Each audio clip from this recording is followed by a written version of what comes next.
Bismillahirrahmanirrahim. Wa yu'fa, dan dimaafkan. Ntar habis lebaran ganti bacanya begitu ya. Kok bumbu sama maknanya kan sama harokatnya udah. Ya kan harus ada peningkatan. Ntar kalau Fahri pulang dari pondok, saya juga Mak juga bisa tuh.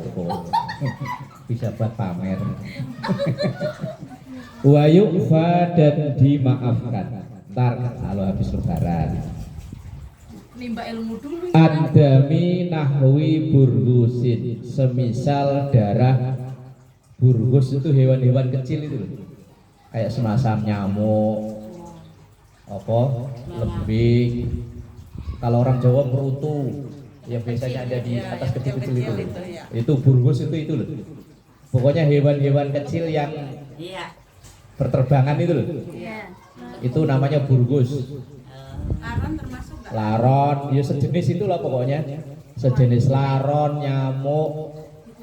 Sing getihe ora anu. Nah, Mengalir. pokoknya dimaafkan darah, tapi tetap hukumnya najis, tapi dimaafkan. Itu kan bahasan atasnya. Yang termasuk bagian najis itu kan ada wadamin, darah. Itu yang bahasan atasnya loh. Yang satu baris di atas yang saya baca itu kan ada yang najis itu termasuk wa madhiyin, wa wadiyin, wa damin, itu kan darah itu termasuk najis.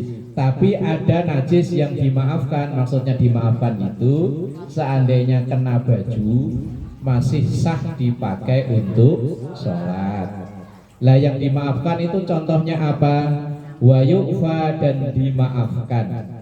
Andami nahwi burgusin, semisal darah burgus. Burgus itu ya contohnya banyak ya. Hewan-hewan kecil.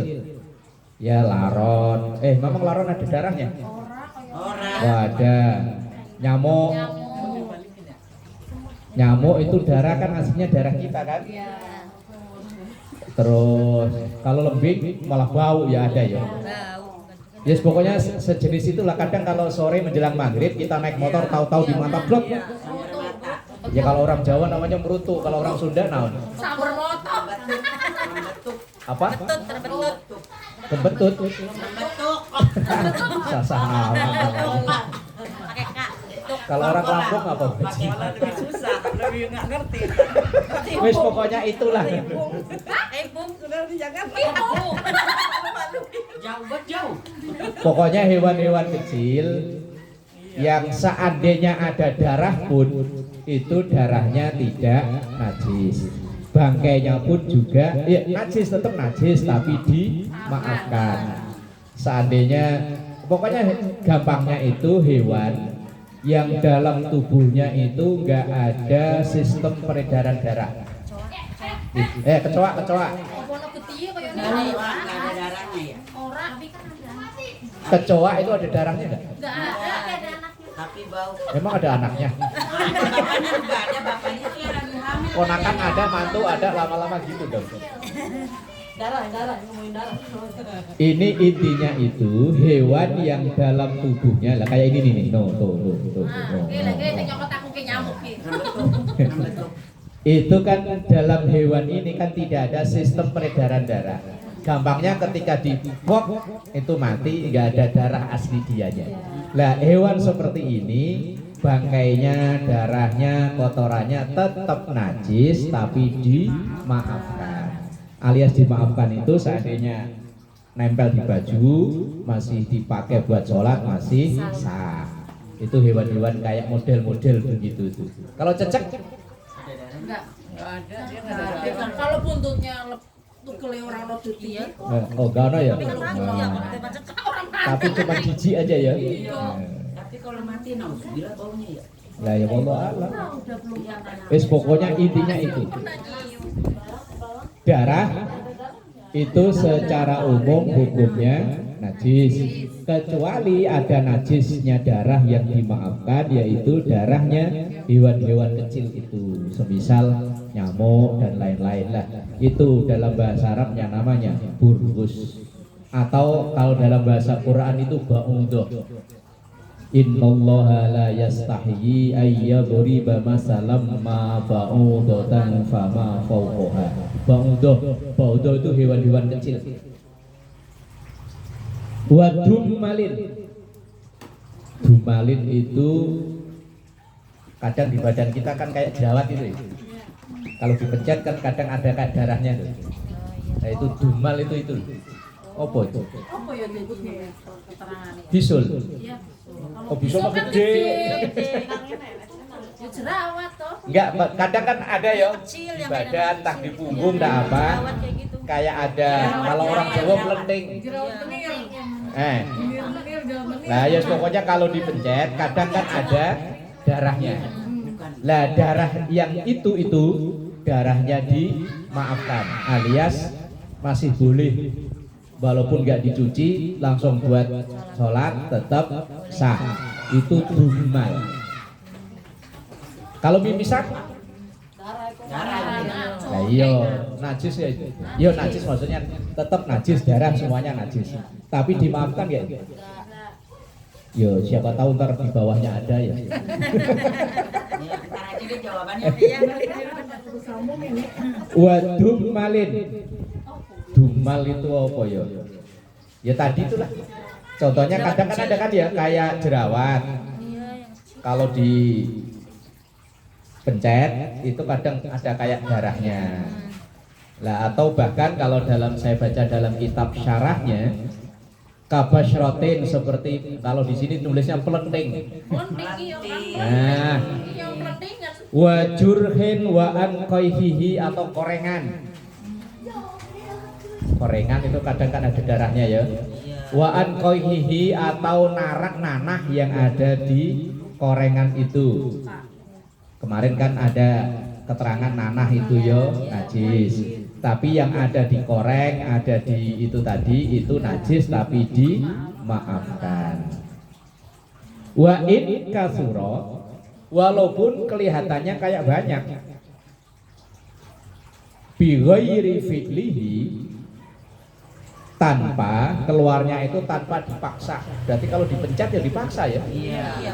Lah kalau dipencet dipaksa berarti najis. Tapi kalau keluar dengan sendirinya itu yang tidak najis.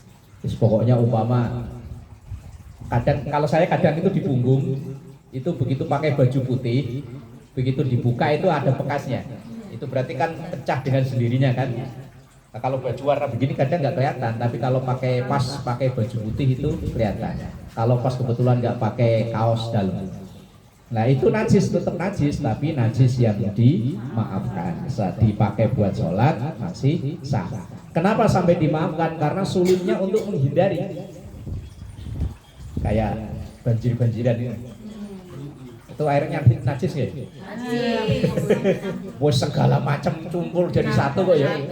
Wes yang dari WC yang ngumpul di situ. Tadi Alvin nyoba. Lah itu ya najis, tetapi najisnya dimaafkan karena memang sulitnya untuk menghindar. Apalagi umpama ya kita udah minggir-minggir, lah ketipu dari seberang sono ada naik motor ngebut, apa mungkin kita bisa menghindar? Nah, ya tetap najis, tapi itu yang dimaafkan, alias masih boleh dipakai untuk sholat. Wa qalili dami ghairihi, dan sedikitnya darah dari selain yang disebutkan itu tadi. Seperti darah-darah yang lain, tapi kalau cuma sedikit itu ya tetap najis tapi dimaafkan. Kalau darah haid Dia ada maaf bagimu. loh, kok dia maaf bagimu? Kalau saya sih nggak ngalami, kan situ-situ yang ngalami. Najis. Lagian kalau haid juga nggak sholat loh ya. Iya. Lah umpama lah kalau zaman sekarang sih udah ada tanggulnya ya. Iya betul. Lah kalau zaman dulu kan belum ada ya. Nggak ada. Kalau zaman orang dulu asal kain dikul-kul katanya ya. Kok tahu Pak Ustaz? Ya katanya. Pernah denger beji. Iya orang tua dulu. Lah umpama lah kok umpama darah haid itu terkena di pakaian yang lain kok belum sempat dicuci. Nah di situ ada keterangan wa qalili dami ghairihi wa haidin, dan sedikitnya darah dari yang selain itu semisal darah haid. Kalau cuma sedikit yo ora apa-apa, ya tetap najis, tapi seandainya terkena baju terus dipakai buat sholat yo masih sah. Lah itu ada itu waru'afin. Ru'af itu mis-misan nih. Bisa. Kalau wong Jawa mis-misan kok ya. Mimisan. Yo wis itu mimisan. Itu darahnya tetap najis tapi dimaafkan. Kalau kayak di masjid kita itu seringnya kalau subuh di teras itu apa? Kotoran kelelawar. Iya. Itu entah kotorannya apa sisa makanannya ya blok. Najis nggih? Najis. Tapi ya dimaafkan. Lah, kok asal. Kayak anu ora sih Pak tai anu. Itu mah yang tai di masjid cecek. itu mah tainya itu Tai kelelawar. Lah iya kelelawar. Kelelawar. Kelelawar, tai cecak, tai kelelawar, tai burung dan saudara-saudaranya lah. Bangga tainya. Lah yo kalau dulu sebelum dibongkar itu kan burung musola ya. Bukan burung gereja adanya di musola kan. Burung musola. Ya orangnya nyebutnya burung gereja, nyatanya ada di musola ya burung musola. Inilah antiknya Yapil sama kota. Lah iya, itu kan dulu banyak banget itu kan. Wong di atas buat sarang burung. Lah dulu belum ada pintu juga sama, di dalam itu buat sarang itu yang rongga-rongga plafon itu. Lah kalau kayak gitu itu loh, kotorannya gimana? Ya tetap najis. Tetap najis. Di situ ada keterangan wa an rausi khuffasin, dan semisal kotoran kelelawar itu tetap najis tapi dimaafkan. Artinya kotoran hewan-hewan yang dianggap kecil dan memang sulit untuk dihindari. Kalau dulu kotoran burung musola, sekarang ganti kelelawar. Ya ada banyak penunggunya kok ya. Orangnya nggak ada, tetap ada yang nungguin. Nah itu sejenis najis-najis yang dimaafkan. Seandainya terkena di pakaian, di baju, pakai nama baju sama, di badan atau di tempat yang kita pakai buat sholat, itu tetap sah alias boleh. Karena memang sulitnya untuk menghindari. Tapi ya sebaiknya memang dibersihkan. Tapi seandainya itu tetap ada di baju, di badan atau di pakaian, maka tetap sholatnya sah. Nah yang paling sering itu yo tadi itu yo kayak darah hewan-hewan kecil atau bangkai-bangkai hewan kecil yang paling sering. Apalagi kita tinggal di sini. Karena kalau habis panen lemping. Kalau itu kadang laron. Kalau nggak laron nyamuk, wes banyak banget. Kalau duduk rame-rame di sini nyamuknya minggir. Ntar kalau tinggal sendirian, papok kayak orang latihan pencak silat. Hidup gak enak. Rambutnya banyak banget sih. Lah itu darahnya, bangkainya najis tetap tapi dimaafkan. Bismillahirrahmanirrahim. Wasalisuha, dan yang ketiga dari syarat sahnya sholat.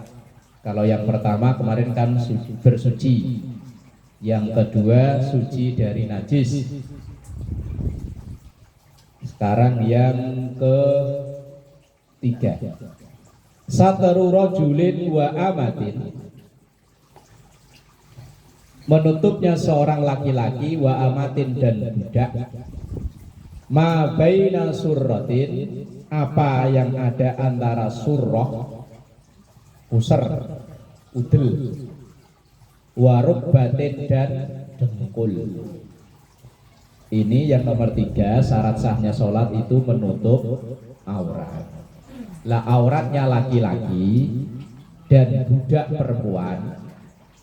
Tapi sekarang kan budak gak ada. Pembantu itu bukan budak. Budak itu manusia tapi gak kayak manusia. Kayak binatang piaraan. bisa dijual. Kalau bosen dijual.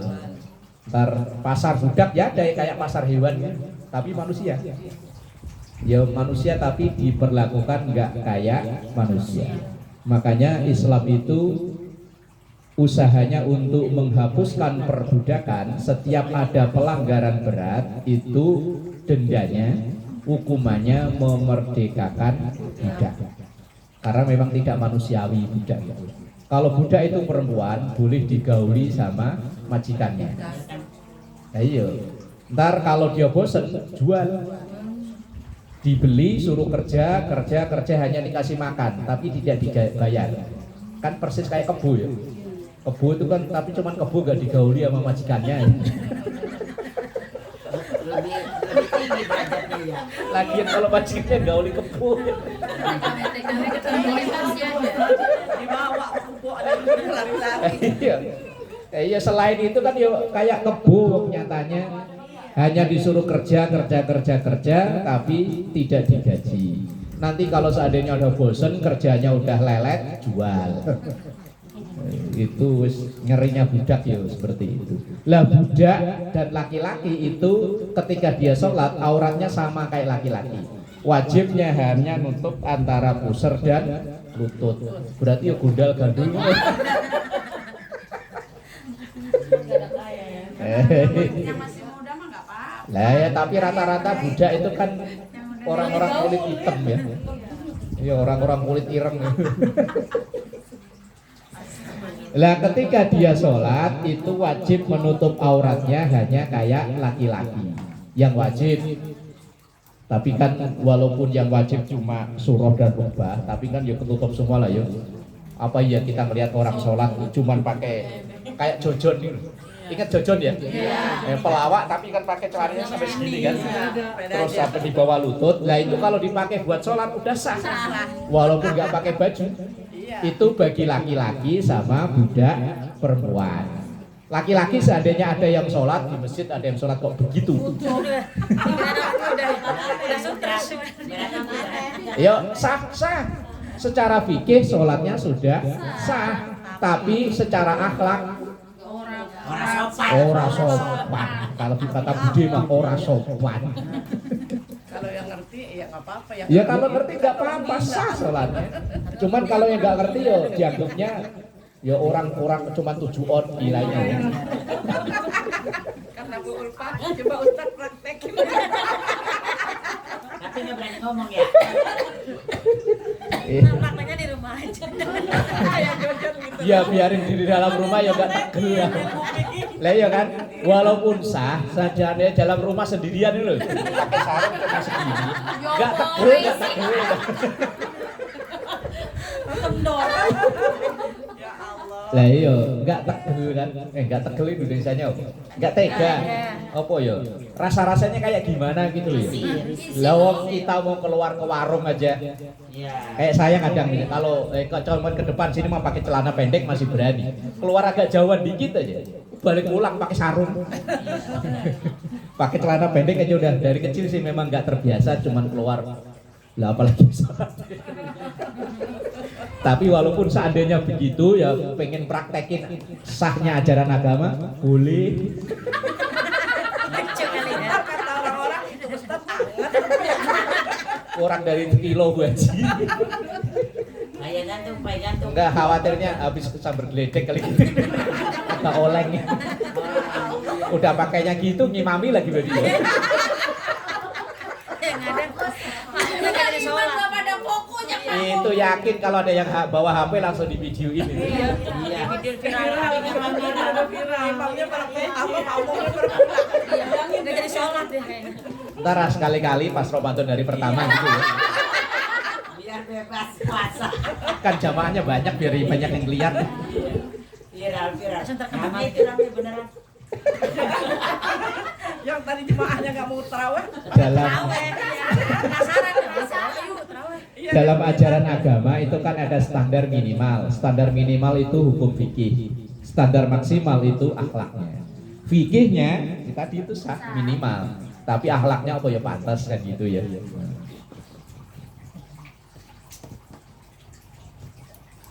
Wa hurratin, dan wanita merdeka.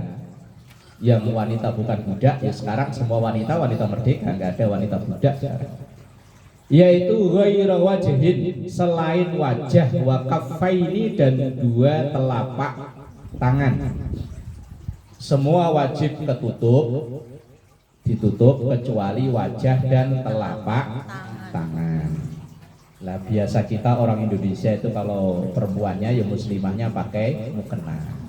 Itu seandainya ada orang sholat nggak pakai mukena, cuma dibuntel-buntel pakai spanduk. Sah ya? Sah. Ya umpama lo pengen tampil beda tadi dibuntel pakai spanduk. Yang penting semuanya ketutup kecuali wajah sama ini. Sah ya? Sah, bawa karung goni apa-apa. Yang penting kan ketutup apa pakai jas hujan apa gitu ya. Nah, yang penting kan ketutup kecuali wajah dan telapak tangan. Lah, kalau mukena zaman dulu itu rata-rata kan los ya. Tangan itu otomatis ketutup di dalam. Nah, sekarang sering kita lihat kadang di rest area atau apa orang sholat itu nggak pakai mukena. Pakai kerudung panjang. Ya udah sah.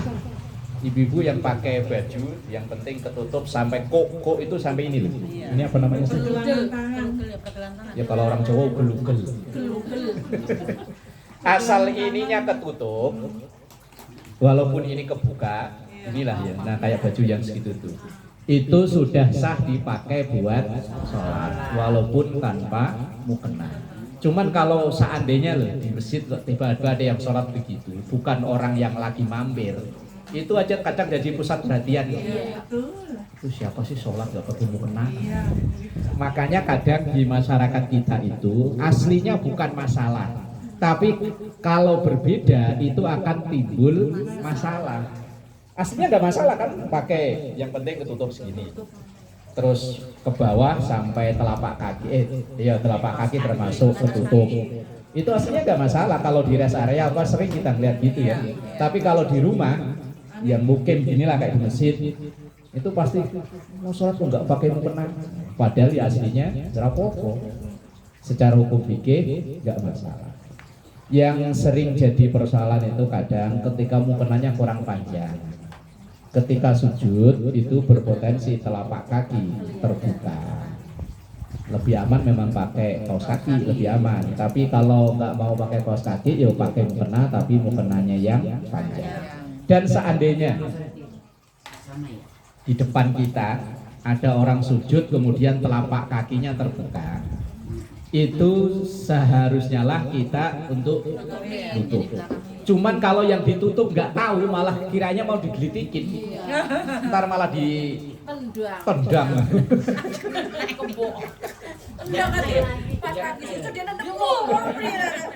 Lah iya, apalagi yang nendang orangnya gebuk doang.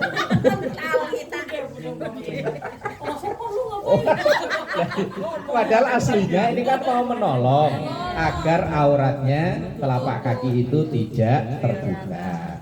Lah kita membantu untuk nutup itu sebenarnya dianjurkan. Wong seandainya di depan kita itu ada yang kosong, walaupun kita sedang sholat itu dianjurkan untuk maju. Walaupun sedang sholat.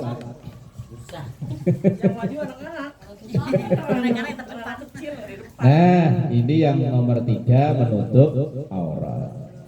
Kalau laki-laki minimal adalah surah rukbah.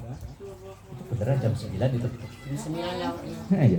Jam 9. Oh iya, sekarang bisa aja udah setengah 8 lebih. Bagi perempuan adalah perempuan merdeka kecuali wajah dan telapak tangan. Bima la yasifu launan in qadara alaihi. Kalaupun itu mampu. Tapi zaman sekarang nggak mungkin lah ya. Semuanya mampu. Oh, pakaian aja. Sendal, baju, kerudung beda-beda ya. Sendal Senin, sendal Selasa, sendal Rabu. Senin sampai hari Minggu. Lah iya. Kudung ya beda-beda, kudung ngaji, kudung jalan-jalan gitu. Alah ya semuanya. Zaman sekarang. Lah kalau zaman dulu mungkin iya ya. Oh cerita siapa itu Saklabah yang baju aja sampai gantian nama istrinya loh. Ya zaman dulu memang iya. Kalau zaman sekarang kepala satu kerudungnya 216 216. Lah kalau laki-laki mah peci gak banyak, paling 3-4 biji ya udah cukup. Wallahu a'lam bishawab. Bisa begitu.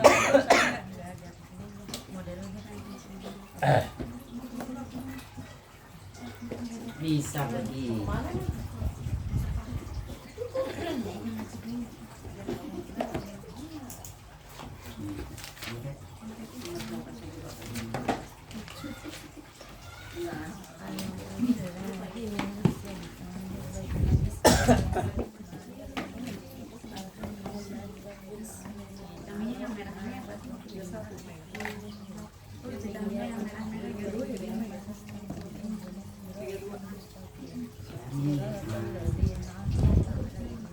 Berhenti ya. Jadi tidak diulangi satu. Jadi bacanya panjang. Atau Bismillahirrahmanirrahim.